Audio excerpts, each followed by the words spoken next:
Going to go over another offer, continue our series today of understanding your offer. I actually have a good offer today, one that I kind of like. Matter of fact, they're doing it the right way.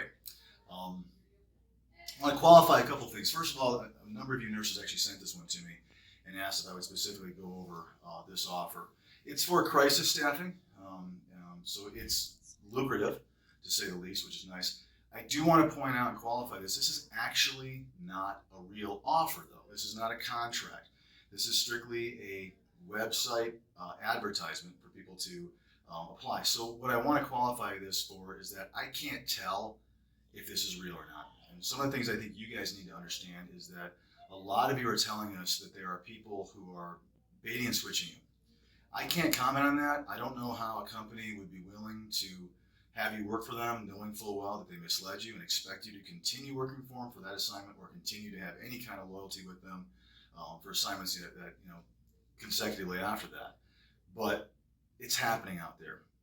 And a lot of you are calling me complaining about what you got, kind of tricked into, but yeah, you guys are still continuing to work for those companies. So be careful. So again, this is not a contractual offer, which is what we've actually been showing up to now.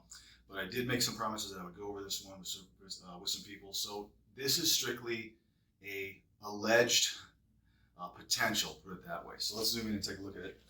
It's in Massachusetts, so it's 13 weeks. Let me tell you a couple things I like about this. It's kind of giving you the whole background. This is how much exactly this assignment pays.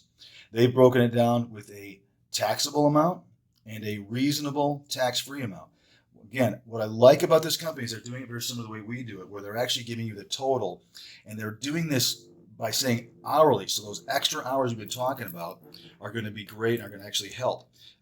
They're not going to. It's not the bad way of doing it.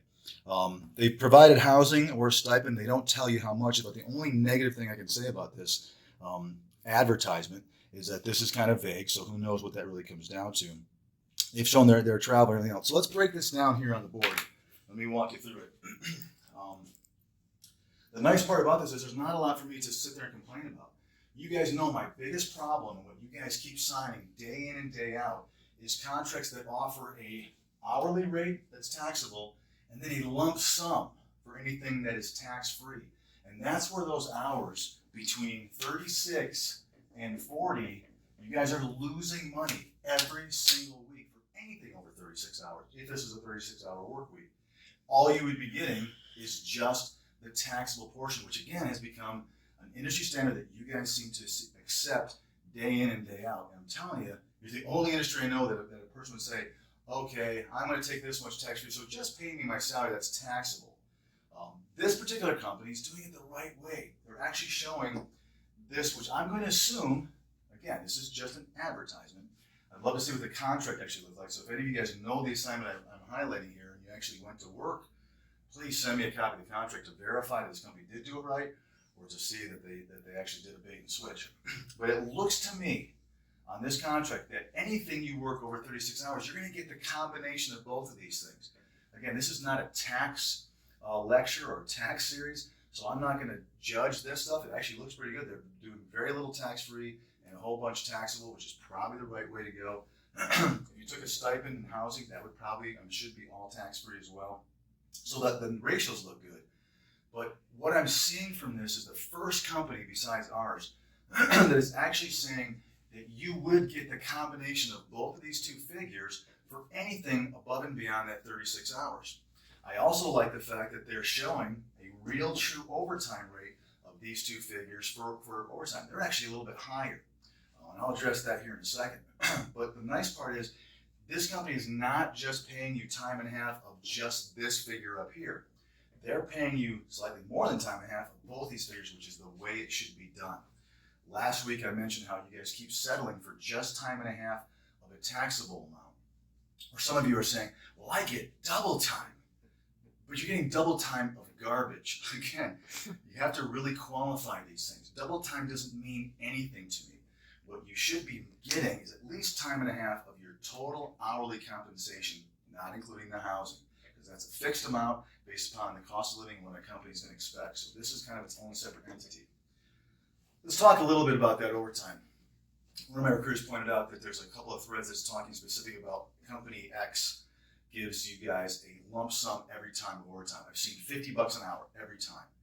My question for you is, why does that overtime stay consistent when your hourly rate is probably fluctuating based upon the supply and demand for that assignment, high paying or low paying? Some companies are offering a lump sum of $50 to $60 an hour for overtime every time.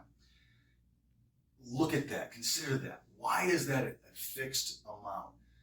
You guys can make the decision whether or not it's right or wrong, but my answer should be your overtime should fluctuate high and low based upon your hourly rate, based upon the cost of living in that assignment. If you're in a beautiful location in the middle of wintertime and you're down in Texas and it's a lower paying position, your time and a half should reflect it. If you're at a high paying position someplace where, again, your hourly rate, the bill rate's high, your hourly rate's high, your time and a half should be much higher than that.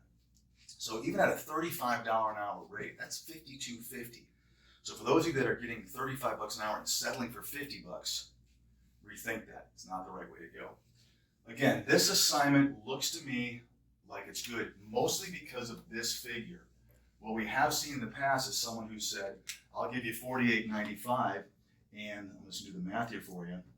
36 times $8.05. We're going to give you $289 and change as a lump sum. This is what you want to stay away from, because this clearly illustrates that the only thing you'd be getting for anything over 36 hours is this amount here. The nice part about this company is, like ours, they're actually going to give you both. So I don't know what company this is, and if I did, I wouldn't tell you. I didn't beat up a company. I'm certainly not dumb enough to tell you a company that's doing it right. However, I'd like to see that there's at least another company out there that is doing this the right way.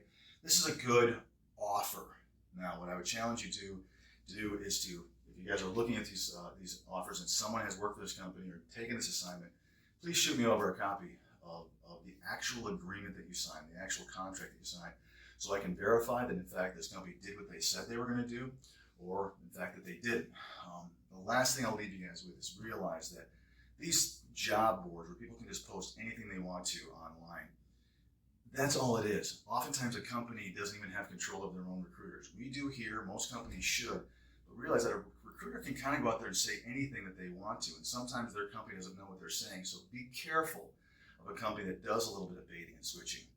If you see a company that's offering something and then they are all of a sudden changing that, run away from that company. That's not good business practice. That's not good ethics. They shouldn't have to trick you into taking an assignment and then saying, oh gosh, by the way, we goofed up and here's how much it's really going to pay. Leave that company in the rearview mirror and go with the company that's going to be upfront with you at the very get-go. And like ours, and clearly there's other companies that will do the same thing. So thank you guys. We will see you guys next week, and we're going to do another one. Please keep sending those in. I'd love to see some actual contracts, and you can blacken those out of people that are actually sending us a real offer so we can break it down and give you guys some good information. Thanks. We'll see you next Friday.